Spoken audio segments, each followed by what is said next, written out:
Саламатсыңдар ма оқушылар? Бүгін біз сіздермен қашықтықтан оқыту сабағын бастаймыз. Сабақтың тақырыбы дойбының жүру әдістері. Мақсаты: дойбы ойын тақтасының құрылымы, таңдап алуының туралы білім беру, олардың орналасуымен таныстыру, ойын ережесінен алғашқы мәлімет беру, дойбы ойынына деген қызығушылық тудыру.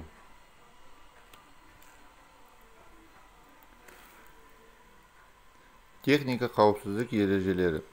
Үй жағдайындағы жаттығулар орындайтын кезіндегі қауіпсіздік ережелері. Жалпы орындайтын жерді тазалығы, қасында кедергі болатын сынатын заттарын алып тастау, денені қыздырмай бұрын жаттығулар кіріспеу, қауіпсіздік ережелерін сақтау. Жалпы дамыту жаттығуларын жасайық.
Дойбы спорт түрі.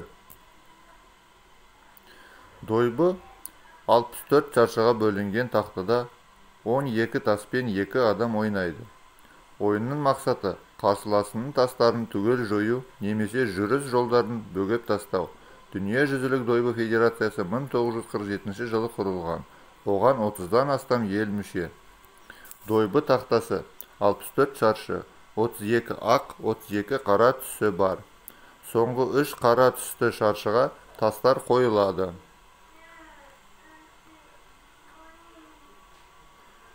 Дойбының тастары 12 ақ түсі, 12 қара түсі. Жүру әдістері. Дойбы ойынында 24 таспен ойнайды. Ойында ақ түсті ойыншылар бастайды. Бір адым алдыға ғана жүруге рұқсат етіледі. Суретте көрсетілген нұқса бойынша қараймыз. Ал артқа жүруге рұқсат жоқ. Қарсыластың тастарын жою әдісі. Алдында тұрған қарсыластың тастарын адымдап жоюға болады. Суретте көрсетілген нұқса бойынша қараймыз. Келесі суретте қарсыластың бірнеше тастарын жою әдістері көрсетіліп тұр.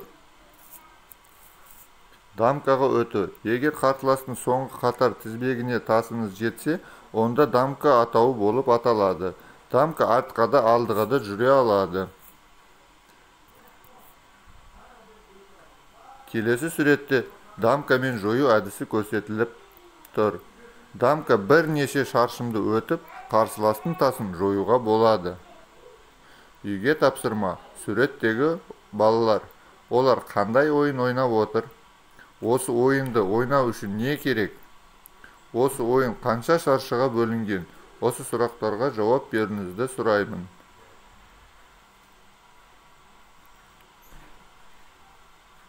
Назарларыңызға рахмет.